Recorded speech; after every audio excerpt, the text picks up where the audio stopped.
Yo, what's good?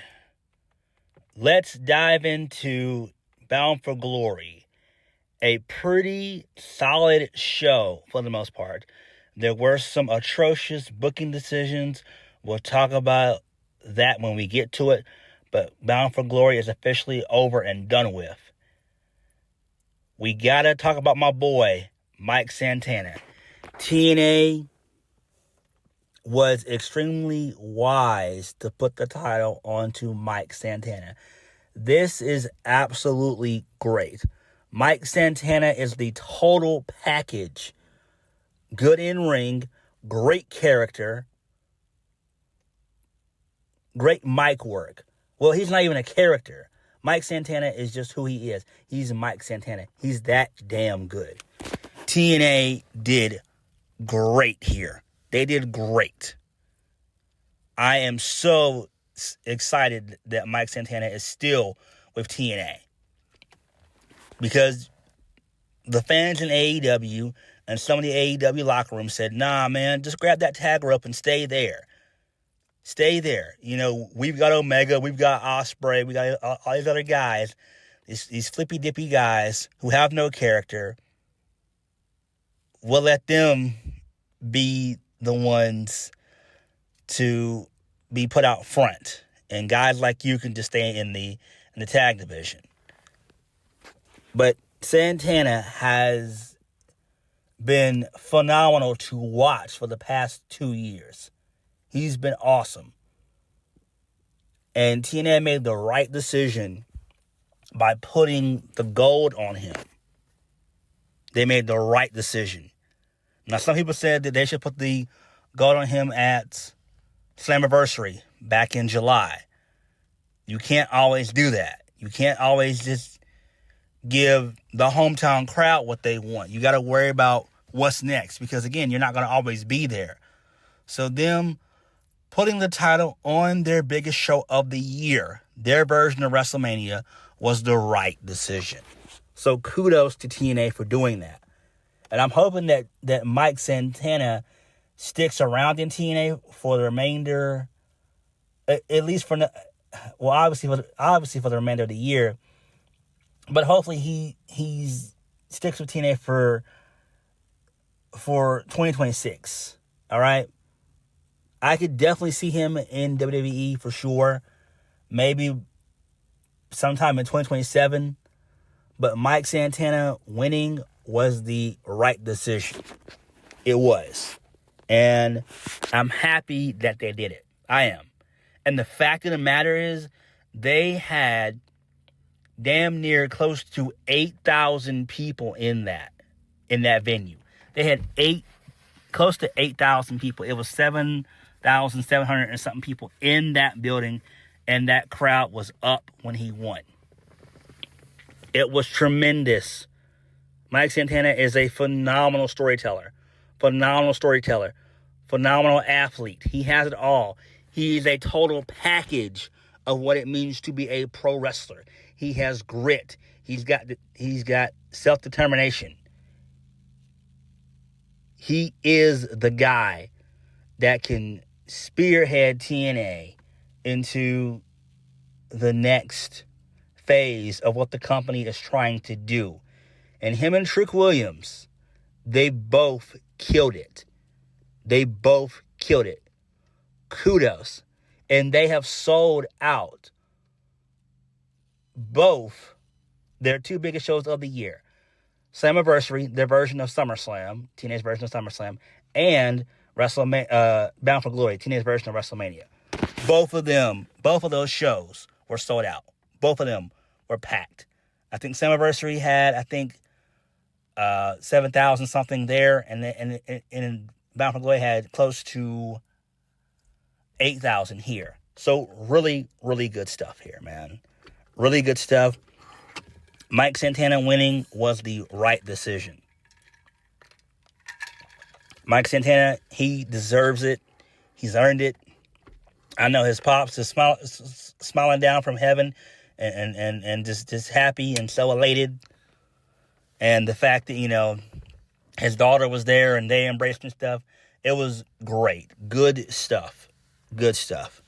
So kudos for TNA to finally putting the gold on Mike Santana anyway. He was always going to be the guy. John Hendry was the guy for a little while, and then it died down. Trick held it down for a while, too, as a heel, so good stuff to Trick. Kudos to Trick. But Mike Santana is that aggressive baby face, no-nonsense baby face that rightfully won the match. So congratulations for TNA for taking themselves a step in the right direction. So let's go ahead and get into the show. I did not watch the show in its entirety. I actually missed the first little bit of the show because I thought that the show was going to come on at 8 p.m., but it ended up coming on at 7. So I ended up ordering Bound for Glory kind of late. I think I came in around the 7-something. No, I came around the Tessa Blanchard and Gia Miller match. I came around that match. So, yeah. But the first match of the night was Frankie Kazrian. He was defeated by Steve Maclin. So they ended up doing the rematch. So I didn't watch this at all. I missed it, and I didn't care. They gave Maclin a good entrance. He was accompanied by Marines to the arena and stuff, so that was cool there. Maclin wins via the KIA. Who cares? It's not that important. This is the problem that I have with TNA. Why is TNA still continuing to push guys like Steve Maclin and Frankie Kazrian? Move on from these guys, right? The problem with TNA has been their roster. Not all of their roster, but a lot of their old fossils and dinosaurs that they have roaming around, like Frankie Kazrian, Moose, Eddie Edwards, Brian Myers, and the rest of them, Diener. It's time for those guys to fucking go, all right? It's time for those guys to go. Make those guys sit down, make them be producers, or call up Scott D'Amore and say, hey, look, here's some of our talent that we don't need anymore. You can take them. But we do not need to see Frankie Kazrian and Moose and guys who've been there forever. It's time for those guys to move on, all right? So, there's that. Moving on from that. So, we get a backstage interview. Trick is backstage. He says that the TNA fans should be thanking him for all the attention he's been getting the company as of late. He has his lawyer explain that Trick wears the TNA title upside down because he turned TNA upside down. He addresses that nobody likes him, but that doesn't matter as he goes into this ready to put cases on everyone. And then he says Trick Williams is best for business. Okay, cool there. Moving on. So this leads us into Tessa Blanchard versus Gia Miller. This match was so-so. This was one of the weakest matches on the show, honestly. The fact that Tessa won with a roll of quarters is downright weird. It's a weird booking decision. It does make sense, though. So smart stuff there. Gia got some offense in. Match didn't last but maybe about 8 minutes. Tessa needs to be higher on the card, all right? She needs to be higher on the card. She's got to be. At some point, you have to they have to book her strong again, all right? This thing with Gia Miller, this really should have happened on television and not on pay-per-view, in my opinion. I just feel like Tessa deserves better, and TNA is doing Tessa a disservice, and she's been devalued and de-pushed for a while, for months, probably since I want to say Slammiversary, actually before the Slammiversary. I don't know, man. So hopefully Tessa can get something going for herself. So there's that. But it is what it is. But the match was okay, I guess. It was all right. Moving on. this leads us into the 20-person Call Your Shot Gauntlet. TNA needs to end this shit. This shit needs to end effective immediately. All right? Enough. You do not need to have any intergender bullshit. Enough of that. Enough. If you want to do a battle royal, do 10 men and do 10 women separately. You can have the women on the pre-show. You can have the men on the main card. That's what I would do. That's what I would do. This was a total shit show. AJ Francis was in this thing, which is fine. Rich Swann was in there. The Nemeth were in there. Cedric Alexander was in there. Sinner and Saint, they're there. Who cares? BDE, Brandon Does Everything. He was there, so he got a pretty okay reaction. The Rascals, they were there. Eric Young was there. Just a bunch of nobodies, really. The women, Jody Threat, Rosemary, Zach Clayton was in there as well. Santana Morella was in there. And Manson Warren was in there. So, the last two were Frankie Kazarian and Nick Nemeth. So they're both heels. So Frankie ends up doing a suplex to Nick Nemeth. And they both roll each other up. And both referees count 3. So Santino ends up making it a first ever dual winner, which the crowd was fucking pissed off, which rightfully so, because they can't bullshit and everything else. And I agree. This is the problem. It's like, why are you pushing Frankie Kazarian still, right? He didn't win the title at, what was that? Last year or whatever. He didn't win. He didn't win at Genesis back in Genesis. He didn't win. So why are they still trying to push Frankie Kazarian? Like, he must know where the bodies are buried or whatever. I don't know what the fuck they're doing. Why they continue to push him, it makes no sense to me. It is weird to me. But the fans chanting bullshit is great. Because it was. This makes no sense. Both Nick and Frankie Kazarian were arguing up the ramp and everything else. This is dumb.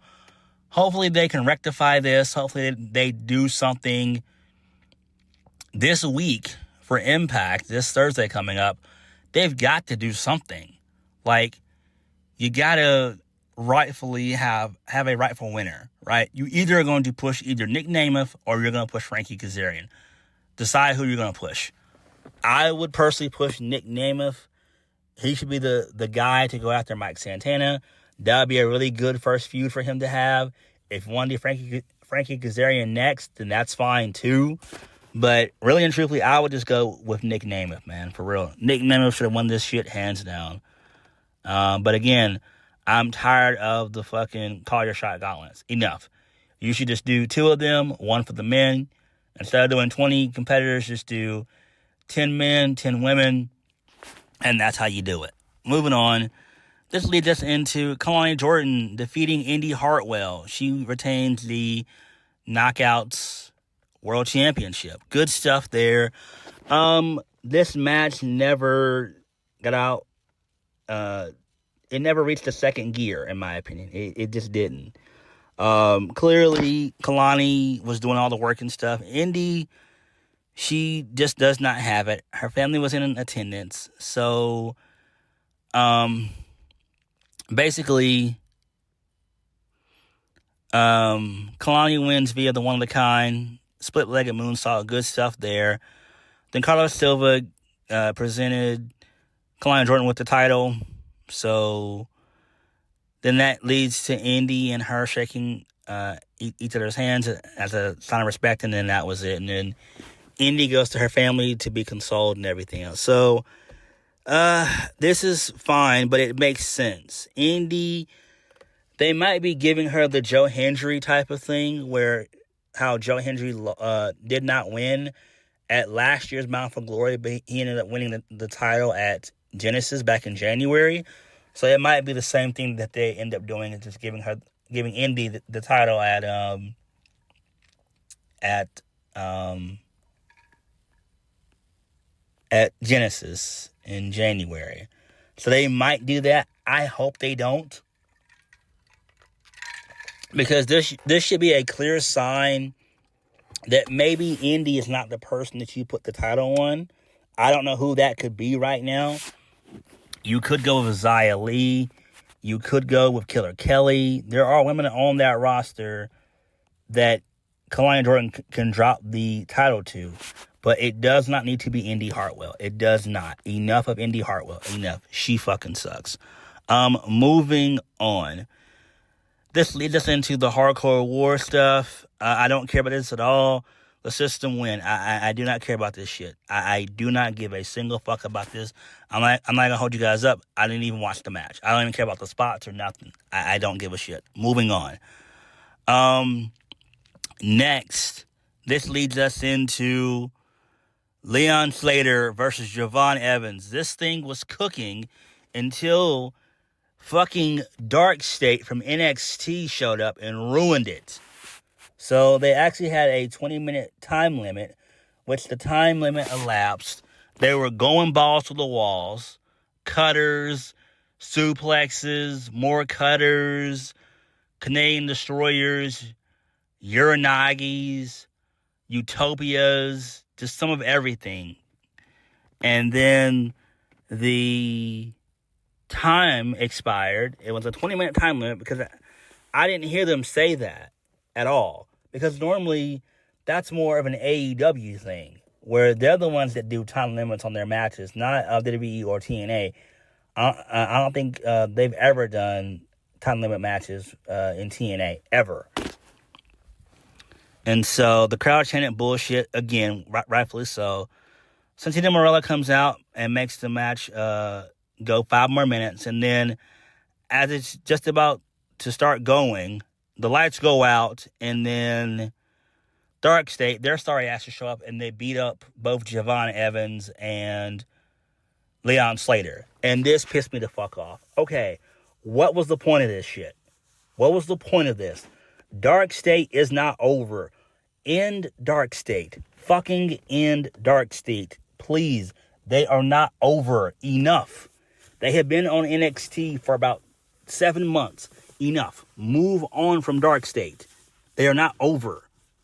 This really pissed me off. This flustered me. I was flabbergasted with this shit. Because I wanted a decisive winner between Jevon Evans and Leon Slater. And we knew that Leon Slater was going to win anyway. But you never really know. And when they do shit like this, it just pisses me off. So this was a very bad decision on both NXT and TNA. This was bad on both ends. So both Shawn Michaels and Santana Marella both fucked up on this one. Both of them did. Moving on, this leads us into the final table. The Hardys, Matt and Jeff Hardy versus Team 3D, Bully Ray and Jevon, a.k.a. the Dudley Boyz. Spike Dudley was there. A little runt, he was there, so they all embraced and stuff. That was pretty good there. So this match did not last long. Jeff Hardy took a 3D, like 3 minutes in, so he was put through a table. The Dudleys ended up doing the What's Up spot. Jeff Hardy came back to life. He ended up doing a swanton bomb to Jevon through the table off of a 20-foot ladder, which was insane. Good shit there. So Jevon was out for the rest of the match. He didn't even factor in not one time. Then Bully started to make a couple comebacks and stuff. Then the Hardys, they were about to do the concerto to Bully, but they decided not to do it. And then Matt Hardy grabs Bubba Ray and says that he's sorry. And then they end up doing a double Uranagi to win the match. And that was fine. So this is okay. The match didn't last long. It lasted about a good 15 minutes. and that's how long it needed to last, in my humble opinion. And this made me think it's time for both the Hardys and Dudleys to hang it up. And that's what the Dudley Boyz did. So post-match, they all embraced and dap up and everything else. And then the Hardys are about to leave. And then Team 3D, they pull them aside and they unfasten their ring boots and take them off. And they give them to the Hardys and they embrace the Hardys again. And then that was it. So basically, the Dudleys are officially retired now. Great stuff. Excellent stuff. Makes perfect sense. Neither team really needs to do this anymore. My bad. So neither team needs to do this ever again. This is great. Right decision made here. So who takes the titles off the Hardys from NXT or TNA? Who is going to have that honor of doing that task? I don't know. But it should be exciting to see. But this does make sense. This was okay. This was okay. We knew it was going to be a crash and burn fest. Poor Jevon, though, man. Poor Jevon. Like, yeah. But it makes sense, though. Then this leads us into the main event of the evening, which we've already talked about, basically. Mike Santana defeats Trick Williams. So Mike Santana had a really good entrance. Konnan was there. The two of them, they embraced and dapped it up, which was great. So basically, Mike Santana wins. They brawled in the crowd for the first 5 minutes of the match. The match started to kind of break down. Trick hit a couple trick shots. Mike Santana kept kicking out. Mike Santana ended up hitting a nasty Superman forearm, which was great. I love that. Mike was almost down for the count. They fought on the outside again. Trick beat him up on the outside. He did like a suplex. Mike Santana sold it for a while, a good bit. Trick began to taunt Mike Santana's daughter, which was great. Love that. Then that fired up Mike Santana. Then he ended up hitting spin the block. Trick kicked out. Trick hit another kick shot. Mike Santana kicked out. And then Mike Santana hit another spin the block on Trick for the 1, 2, 3. And Mike Santana is the new TNA World Champion. Great stuff here. Excellent decision. Smart decision. All is right with the world until the lights go out. Nick Nemeth shows up. Frankie Kazrian shows up. Elijah is there. He shows up. A.k.a. Elijah. He shows up. He knocks the shit out of Nick Nemeth with the guitar. And then Frankie Kazrian tries to get in the ring. He eats a spin the block. And then Mike Santana celebrates with his daughter and everything else and all that jazz. And then that was the show. I didn't like this, though. I just did not like it. It made no sense. Why would you tease Mike Santana losing the title, right?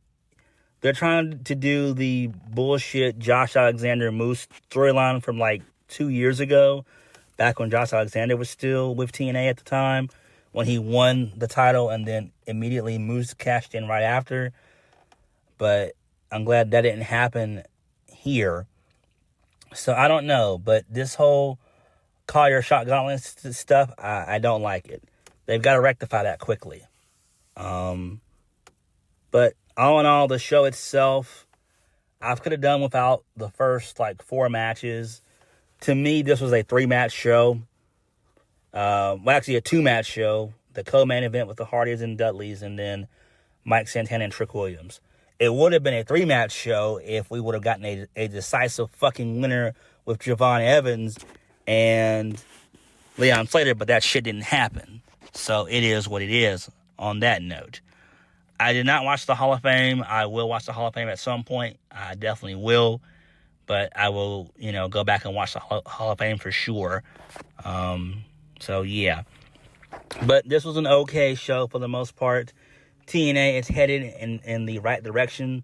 with Mike Santana as world champ. How long is he going to be champion for? We have no idea. Don't know. Hopefully it is for a year. So Mike Santana does not need to lose this title until basically next year's Bound for Glory. And then by that time, he should be in WWE probably in 2027. So there is that. But what did you guys think of Bound for Glory? Like, comment, subscribe. Peace.